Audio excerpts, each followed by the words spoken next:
ಇವ್ರದ್ದು ಇದೇ ಅಲ್ವಾ ತಂತ್ರಗಳು, ಹೆದರ್ಸೋದು ಬೆದರ್ಸೋದು, ಕೋರ್ಟು ಅವು ಇವು ಇವೆಲ್ಲ ಎದಿರ್ತೀವ. ಅವರು RSS is N unregistered, unregulated, unconstitutional body. ಇವ್ರಿಗೆ ಯಾಕ್ರಿ ಎದುರ್ಬೇಕು ನಾನು? ಬುದ್ಧ ಬಸವ ತತ್ವ ನನ್ನಲ್ಲಿದೆ, ಅಂಬೇಡ್ಕರ್ ಅವರ ಹೋರಾಟ ರಕ್ತ ನನ್ನಲ್ಲಿದೆ. ಇವ್ರ ಹತ್ರ ಏನಿದೆ ಕಲಿಯೋದಿದೆ ನನಗೆ RSS ಅವ್ರ ಹತ್ರ? ರಿಜಿಸ್ಟ್ರೇಷನ್ ಮಾಡಿಸ್ಕೊಳ್ಳಿ ಅಂದರೆ ಯಾಕೆ ರಿಜಿಸ್ಟ್ರೇಷನ್ ಮಾಡಿಸ್ಕೊಳಲ್ಲ ಇವರು? ಎಲ್ಲಿಂದ ಬರ್ತಾ ಇದೆ ಇವರಿಗೆ ಇಷ್ಟೊಂದು ಅನುದಾನ? ಯಾಕೆ ಮೋಹನ್ ಭಾಗವತ್ ಅವರಿಗೆ ಏನು ಅಡ್ವಾನ್ಸ್ ಸೆಕ್ಯೂರಿಟಿ ಲೈಸೆನ್ಸ್ ಸಿಗ್ತಾ ಇದೆ? Minister of external affairs, home minister of ಇಂಡಿಯಾಗೆ ಸಿಗುವಂಥ ಸೆಕ್ಯೂರಿಟಿ ಇವರಿಗೆ ಯಾಕೆ? ಇವರು ಯಾರು ಟ್ಯಾಕ್ಸೇ ಕಟ್ತಾ ಇಲ್ಲ, ಟ್ಯಾಕ್ಸ್ ಪೇಯರ್ಸ್ದು ದುಡ್ಡು ಯಾಕೆ ಹೋಗ್ತಾ ಇದೆ ಇವರಿಗೆ? ಇವ್ರಿಗೇನು ಭದ್ರತೆ ಕೊಡ್ತಾ ಇದ್ದಾರೆ?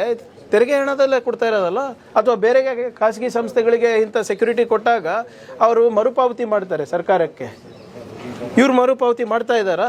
ಮಾಡ್ತಾ ಇದ್ರೆ ಹೇಗೆ ಮಾಡ್ತಾ ಇದ್ದಾರೆ? ಯಾಕಂದರೆ ಇವರೇ ಹೇಳೋದು ನಮ್ಮ ಹತ್ರ ಬ್ಯಾಂಕ್ ಅಕೌಂಟ್ ಇಲ್ಲ, ನಮ್ಮ ಹತ್ರ ರಿಜಿಸ್ಟ್ರೇಷನ್ ಇಲ್ಲ.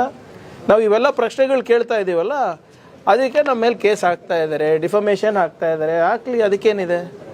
ಇಡೀ ರಾಷ್ಟ್ರ ತುಂಬ ಹಾಕ್ಕೊಳ್ಳಿ ಬೇಕಿದ್ರೆ. ನಾವು ಸತ್ಯದ ಪರವಾಗಿದ್ದೀವಿ. ಈ ಸತ್ಯ ಇವತ್ತಿಲ್ಲ ನಾಳೆ ಹೊರಗೆ ಬರಬೇಕು. 100 ವರ್ಷ ನಡೆಸ್ತಾ ಇದ್ದೀವಿ ಅಂದರೆ ಇನ್ನೂ 100 ವರ್ಷ ನಡಿಬೇಕಂತ ಏನು ಕಂಪಲ್ಸರಿ ಇಲ್ಲ. ಸಂವಿಧಾನ ಇದೆ, ಸಂವಿಧಾನದ ಪ್ರಕಾರ ಎಲ್ಲರೂ ನಡ್ಕೊಂಡ್ರೆ ಒಳ್ಳೇದು. ನೋ ಉತ್ಪ್ರೇಕ್ಷೆ, ನೋ ಊಹಾಪೋಹ. ತಾಜಾ ಸುದ್ದಿ ನಿಖರ ಮಾಹಿತಿಗೆ ಬ್ರೌಸ್ ಮಾಡಿ vijayvani.net. QR ಕೋಡ್ ಸ್ಕ್ಯಾನ್ ಮಾಡಿ ಆಪ್ ಡೌನ್ಲೋಡ್ ಮಾಡಿಕೊಳ್ಳಿ.